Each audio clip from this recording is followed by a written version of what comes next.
இந்த கௌதம ரோகிணி பல்லார்னு ஒரு அடி விட்டுட்டு வெளியில போடா நாயே அப்படின்னு சொன்னா நல்லா இருக்கும்னு நீங்க நினைச்சீங்கன்னா இந்த வீடியோக்கு ஒரு லைக் போடுங்க. அப்படியே நம்ம சேனலை மறக்காம சப்ஸ்கிரைப் பண்ணி சப்போர்ட் பண்ணுங்க. இந்த கௌதம் பாத்தீங்கன்னா எப்படியோ வந்து அந்த கர்டைன் பின்னாடி தான் ஒளிஞ்சுக்க போறாரு.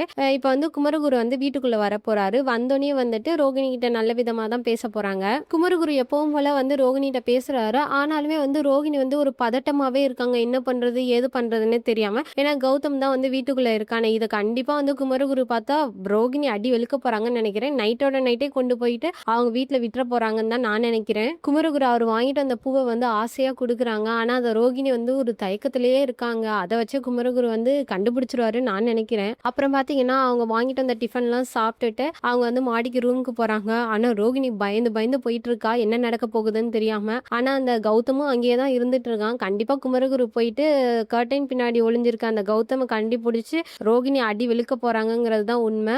நைட்டா கொண்டு போய் ரோகிணியோட வீட்டுல விட போறாங்க. இதனால ரோகிணியோட அப்பாவுக்கு உடம்பு சரியாம போயிடும் நான் நினைக்கிறேன். நீங்க என்ன நினைக்கிறீங்கன்னு கமெண்ட்ல சொல்லுங்க. வீடியோ பிடிச்சிருந்தா லைக் பண்ணுங்க, ஷேர் பண்ணுங்க. சீரியல் பத்தின அப்டேட் தெரிஞ்சுக்க நம்ம சேனலை மறக்காம சப்ஸ்கிரைப் பண்ணி சப்போர்ட் பண்ணுங்க. தேங்க்யூ.